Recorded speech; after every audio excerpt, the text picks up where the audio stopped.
Part 1. The Fall.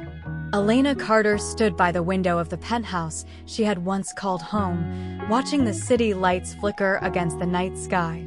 Her heart, however, was darker than the sky outside. Just a year ago, she was the picture of perfection, wife of Lucas Graham, the CEO of Graham Holdings, and a woman who believed deeply in love, loyalty, and family. But that illusion had shattered. It started with subtle changes. Lucas became distant, working late, spending weekends away. Elena convinced herself it was stress from work until she found the receipt for a diamond bracelet tucked into his briefcase. It wasn't for her. That same week, she discovered Clara Reed, his new executive assistant, had been wearing it at a company event. Confronting him led nowhere. Lucas didn't deny the affair. Instead, he offered a cold explanation. "You've become boring, Elena. Predictable. A woman like Clara makes me feel alive." The divorce followed swiftly. Lucas had prepared everything in advance: the prenup, the lawyers, and even a smear campaign to paint her as emotionally unstable. Elena was left with nothing. No house, no savings, no job. Even her reputation had been dragged through the mud. Betrayed, humiliated, and abandoned. Ivy Lou, her best friend since college, was the only person who stood by her side. "Let him go, Elena," Ivy said over steaming cups of jasmine tea in her tiny apartment. "Don't waste another tear on someone who threw you away." But tears still came. Nights were hardest. Elena would lie awake, staring at the ceiling, wondering how she had allowed her world to be built around a man who saw her as disposable. One evening, in the haze of heartbreak, she walked past a small, rundown cafe for sale. Ivy nudged her. "You've always talked about owning your own place. Why not start now?" Elena laughed bitterly. "With what money?" But Ivy had already been saving. "I'll help with the deposit. The rest, we'll figure out." It was madness, but it was also hope. Elena poured herself into the project. She named the cafe Phoenix and Bloom, symbolizing rebirth. Days were long, nights were longer.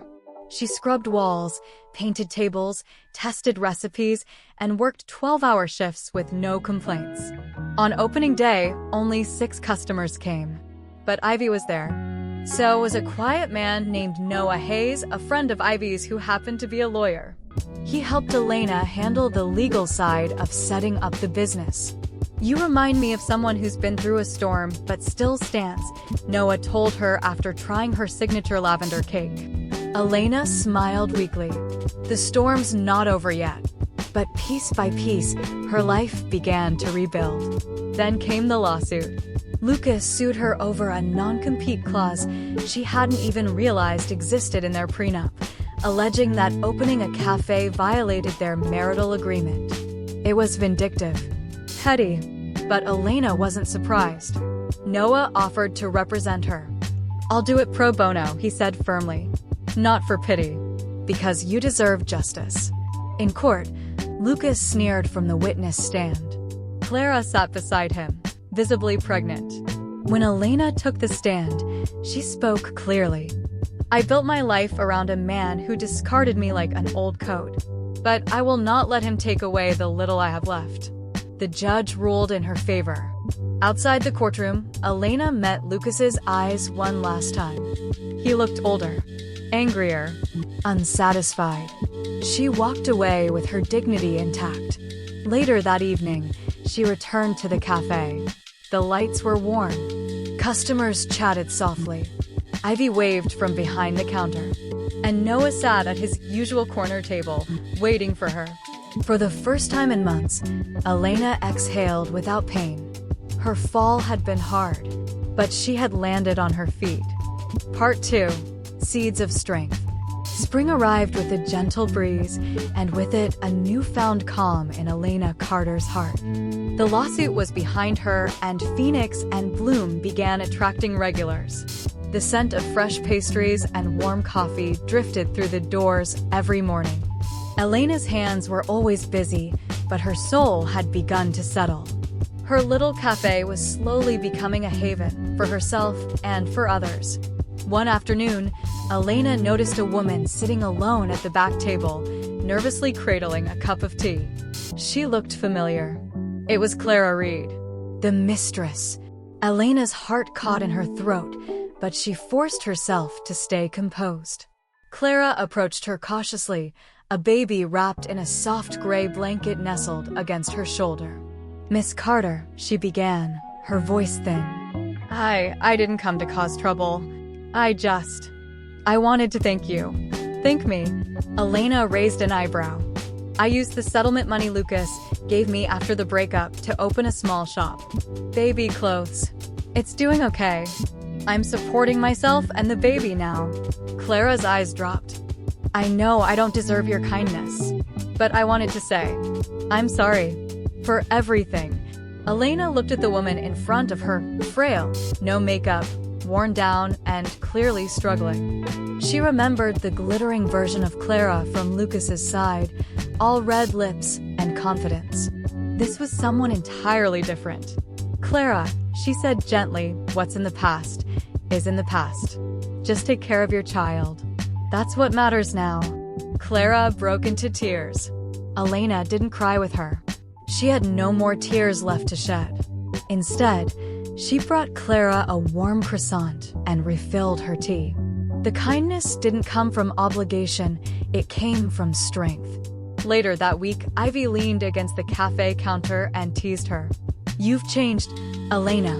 A few months ago, you would have slapped that woman." "I don't want to be held hostage by what happened," Elena said quietly. "I've got too much to live for now."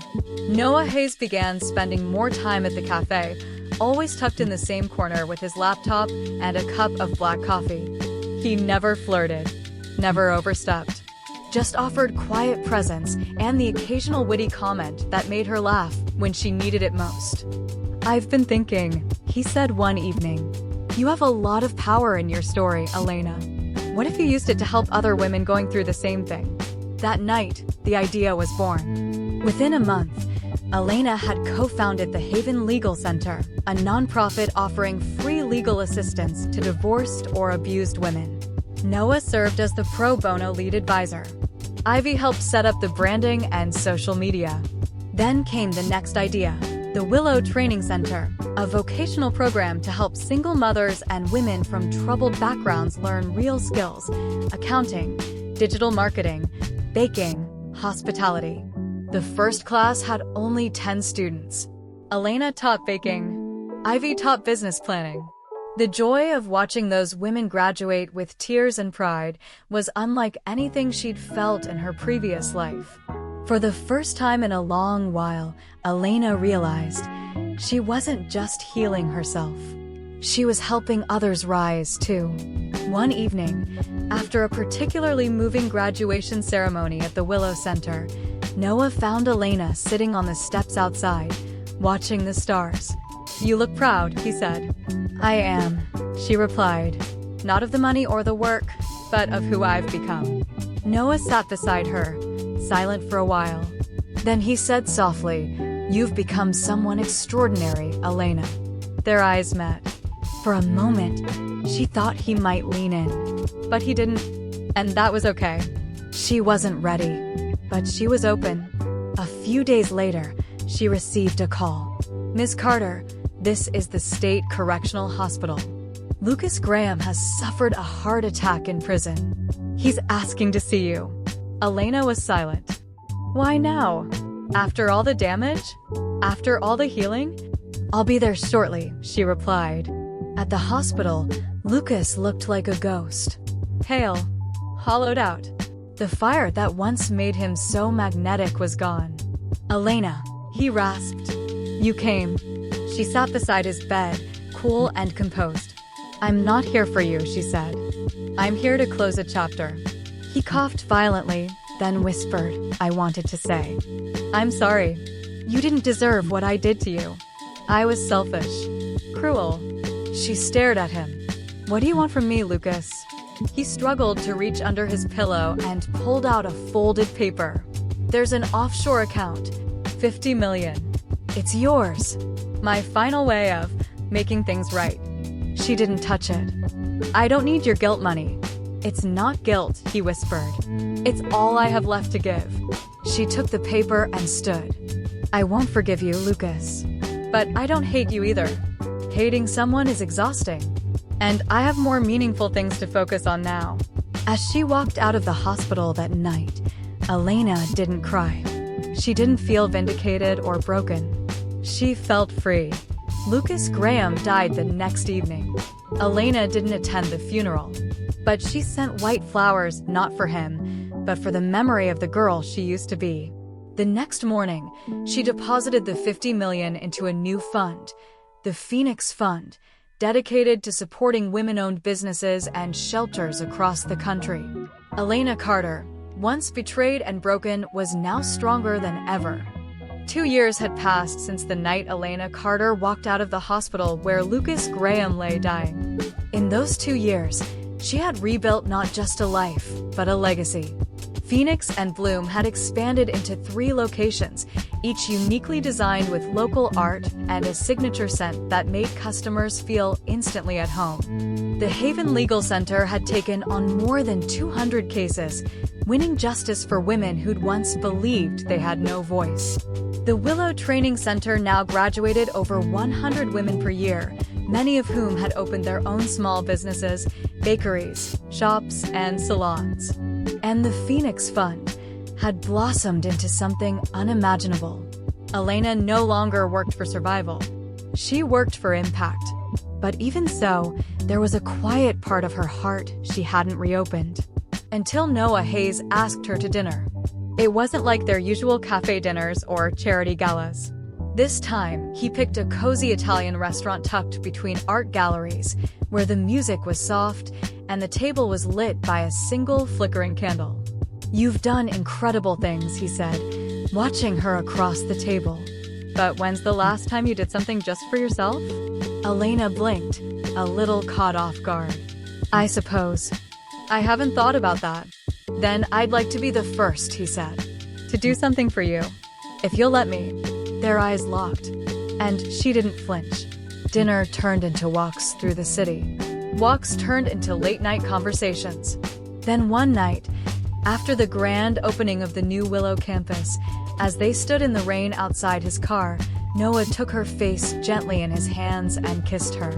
It was slow, warm, safe.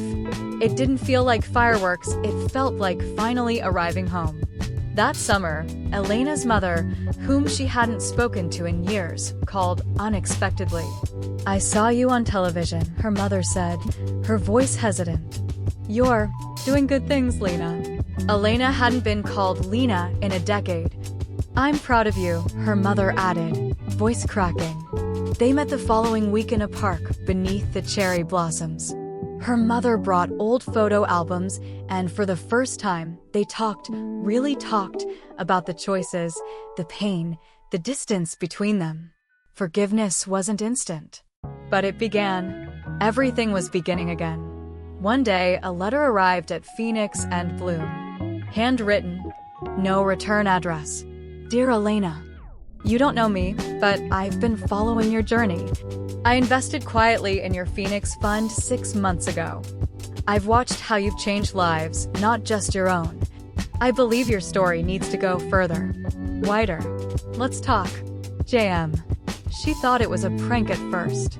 But the enclosed check for $2 million said otherwise. That week, she met Julian Moore, a reclusive philanthropist known for funding women-led organizations. He was calm, unassuming, with a slight limp and kind eyes. I want to help you scale your model across the country, he told her. Phoenix and Bloom. The Haven. The Willow Center. All of it. You're building more than a brand. You're creating a movement. I'm not interested in fame, Elena replied. Good, he said. Then you'll build something that lasts. With Julian's support, Elena launched a national initiative called Rise and Reclaim, a network of community-based hubs offering legal aid, vocational training, and emotional counseling for women recovering from abuse, divorce, poverty, or trauma. She became a quiet icon. But she never changed.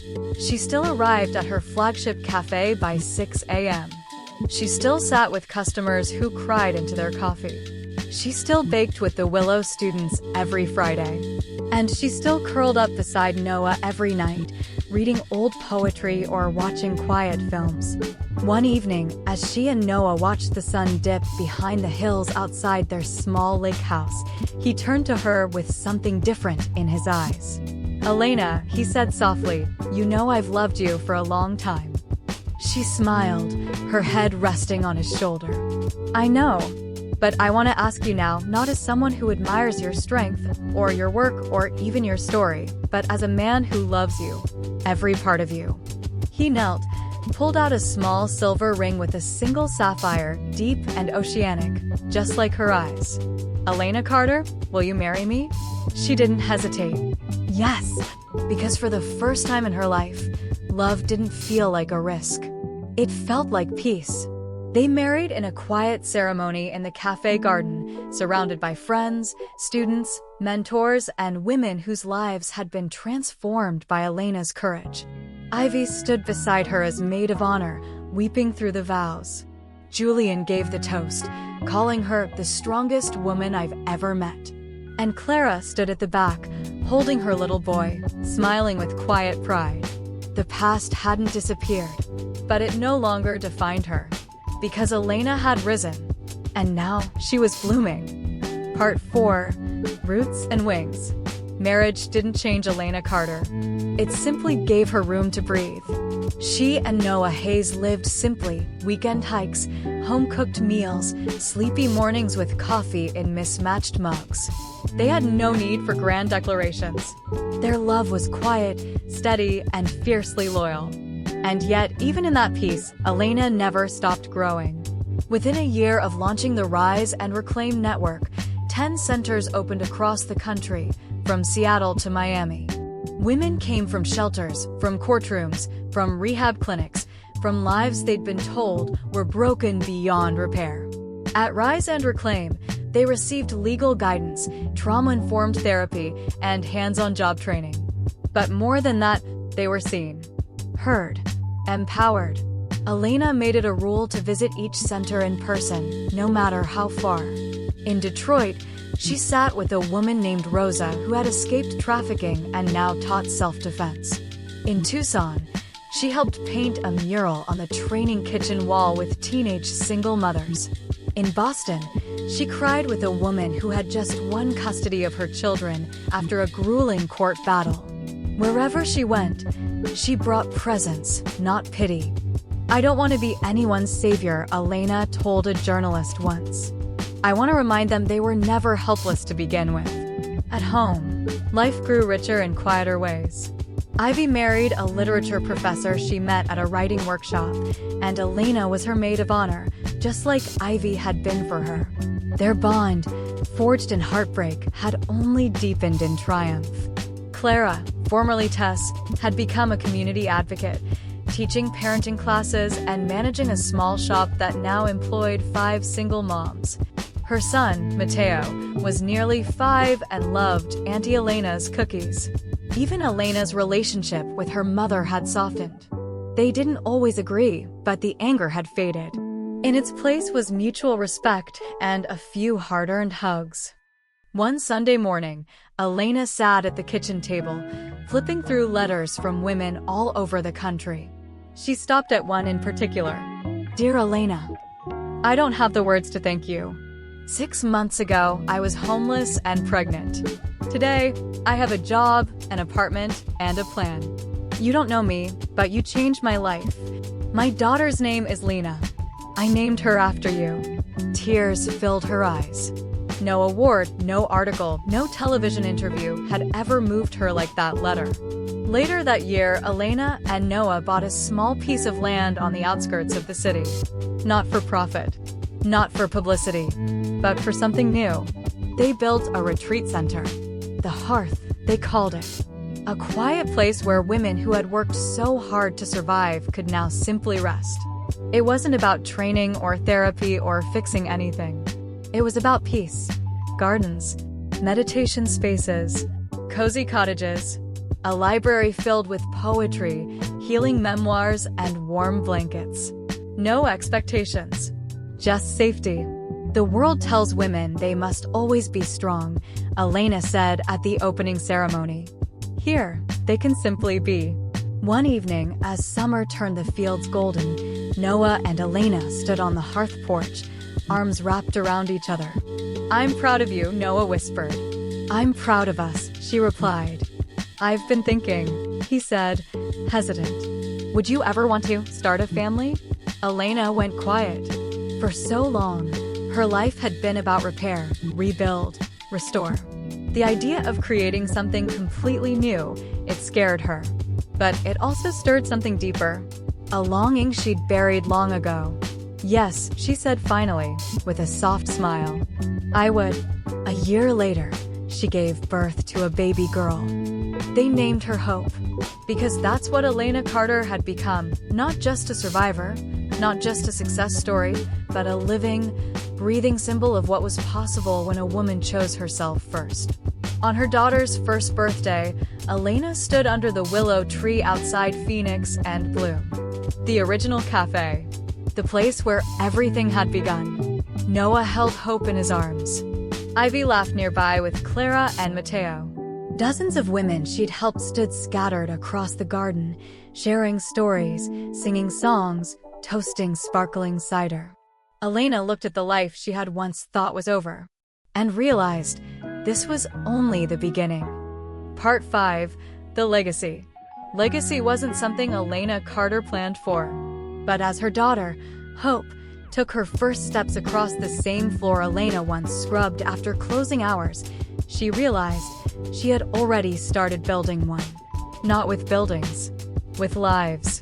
The Rise and Reclaim network grew to 25 centers across the country. Women who had once come through its doors broken and afraid were now running branches of their own. Former clients had become lawyers, counselors, chefs, business owners, and activists. Some had returned not because they needed help, but because they wanted to give it. The Hearth Retreat became a sanctuary, a place where mothers came to breathe, where survivors came to feel sunlight on their skin again, where women came not to fix themselves, but to remember who they were before the world told them otherwise. And Elena? She had become a name people whispered with reverence. She's the one who started it all. But she never chased that attention. She stayed rooted, present, often turning down big interviews to speak at local shelters or spend the afternoon planting herbs with her daughter. Hope grew up crawling behind tables at Phoenix and Bloom. She fell asleep on stacks of legal briefs in the Haven. She learned to walk in the Willow Center's studio kitchen, while women cheered like she'd won an Olympic medal. By the time she was 4, Hope already understood the power of kindness, of standing tall, and of her mother's unwavering love. But legacy wasn't just public. It was deeply personal. Elena's relationship with her mother had settled into a gentle rhythm. They cooked together now, mostly in silence, but with the warmth of mutual understanding. Her mother even attended one of Elena's public lectures, quietly wiping tears from her eyes in the back row. Clara became one of the founding directors of the new Reclaim Mama program, dedicated to mothers who had escaped abusive relationships. Her son, Mateo, called Noah Uncle N, and often tagged along on Hearth weekend trips with Hope. Ivy wrote a best-selling novel loosely inspired by Elena's journey. She dedicated it to the woman who turned ash into gardens. Even Julian Moore, now older and walking with a cane, told Elena in a quiet moment, "You didn't just build organizations. You built belief." But the most unexpected turn came the day Elena received a letter from a prison in Texas. It was from Sage Sun. "Dear Elena, you don't owe me anything, least of all your time. But I've been following your work from inside. They air your speeches here on public access. Some men scoff. Others listen. I listened. I see what I couldn't before. Not just what I did to you, but what you've done without me. There is no excuse for my choices. I live with them every day. But I wanted to say, I'm sorry. And I'm proud of the woman you've become. If I had any honor left, it's in acknowledging how deeply I failed you. I wish I could undo the harm. But since I can't, please know that your story has given at least one man a reason to try to be better, even from inside these walls. SS. Elena read the letter once. Then again. She didn't reply. Not because she was angry. Because she had moved so far beyond that life, beyond that version of herself, that it no longer needed to be carried. She placed the letter in a drawer and turned back toward the window where Hope and Mateo were playing in the wildflowers. On Elena's 40th birthday, Noah organized a surprise celebration at the hearth. Hundreds came. Friends, former students, partners, staff, women from all corners of the country. There were speeches, music, and one massive cake shaped like a phoenix rising from the ashes. But the greatest gift was what came after. One by one, women stepped forward and placed something into a large wooden box in the center of the garden. A bakery apron, a key to a new apartment, a poem, a legal case file with the word "one" stamped on it, a child's drawing labeled, "Miss Elena is a superhero." When the last woman finished, Ivy stood beside the box and said, "These aren't just tokens. These are seeds. Elena planted something in all of us. This is what it's grown into." Elena cried openly, because for the first time, she saw her life reflected not in mirrors, but in the lives of others. Later that night, Hope crawled into her lap and whispered, "Mama, I want to be just like you." Elena smiled and kissed her forehead. "No, baby. I want you to be even more." SS. Part 6. Full Bloom. Time didn't slow down. It passed, quietly and completely, the way seasons do, until one day Elena Carter looked in the mirror and saw silver streaks in her hair and soft lines by her eyes. She didn't feel old. She felt seasoned. Like a story well told. Hope turned 10, then 13, then 15, her fire unmistakable, her kindness unmistakably inherited. She had her mother's sharp mind, Noah's calm heart, and a spirit entirely her own. She volunteered at the Haven on weekends, learned bookkeeping at Phoenix and Bloom, shadowed Clara in the Reclaim Mama offices. She once got detention for starting a petition to get safer vending machines installed in her school's hallway after a friend had an allergic reaction. Elena had never been prouder. One night, as they baked cookies for a fundraiser, Hope asked, "Did you ever think your life would turn out like this?" Elena looked at her daughter, the flower on her cheeks, the fierce certainty in her voice. "No," she said honestly. "I thought it was over. But then, I chose differently." Hope nodded. "I want to make those kinds of choices too." "You already are." Noah, still steady and strong, had become a beloved mentor for men leaving the prison system. He ran workshops on rebuilding identity, dignity, and trust. "We all break in different ways," he said once, "but healing? That's a team sport." Elena and Noah took quiet vacations, off-grid cabins, coastal towns with handwritten menus, places with no Wi-Fi and plenty of sunsets. They were never flashy, but they were always full. Full of laughter, of love, of home. The Rise and Reclaim Foundation celebrated its 20th anniversary in New York City. The ceremony was streamed worldwide. Elena stood on stage as the keynote speaker, wearing a simple black dress and a phoenix pin on her chest. Ivy introduced her with a quote from one of Elena's earliest interviews. "Power isn't about volume. It's about alignment. When you stand in your truth, the world listens even in silence." The room rose to its feet before Elena even spoke. When she did, her voice was clear and soft. "I didn't come from power. I didn't grow up thinking I could change anything. I was hurt. I was lost. I was angry. But I learned through pain and persistence that survival is only the beginning." She paused. "We deserve more than survival. We deserve joy." After the applause faded, she slipped away to the rooftop alone. The city stretched beneath her like a sea of glowing embers. Noah joined her quietly. He didn't say anything. He never had to. They just stood there, together. Back home, Phoenix and Bloom remained the heart of it all. One spring morning, a young woman, barely 20, walked into the cafe holding a resume, her hands shaking. Elena was there, behind the counter, restocking tea tins. "First time applying?" she asked, smiling gently. The girl nodded. "I heard this place hires people who've messed up." Elena raised an eyebrow, amused. "We don't hire people who've messed up. We hire people who've begun again." The girl exhaled, her shoulders dropping. "Then I'm in the right place." Years later, when Elena's hands grew too tired for daily work, she stepped back, but never away. Ivy called her the honorary lighthouse, always glowing in the distance. Hope graduated from college with a dual degree in social justice and urban planning. She returned home and joined the foundation, not as her mother's shadow, but as her own son. One evening, sitting on the porch of the hearth, Elena handed Hope a sealed envelope. "What's this?" "The final deed. The hearth belongs to you now." Hope blinked. "But you're not done yet." Elena smiled. "No, but I've bloomed. Now it's your turn." On Elena's 60th birthday, they planted a tree in her honor beside the willow at Phoenix and Bloom. Dozens gathered, some old, some new, some who didn't know the full story but had been touched by it nonetheless. Hope gave the final speech. "My mother taught me that endings aren't failures. They're roots." And what she rooted here grew into a forest. She gestured to the crowd. "To those still fighting, still rising, still reclaiming, thank you.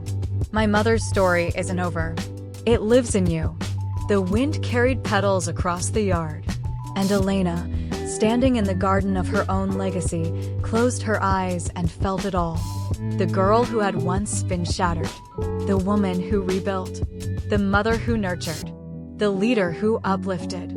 And the soul who, through it all, never stopped blooming.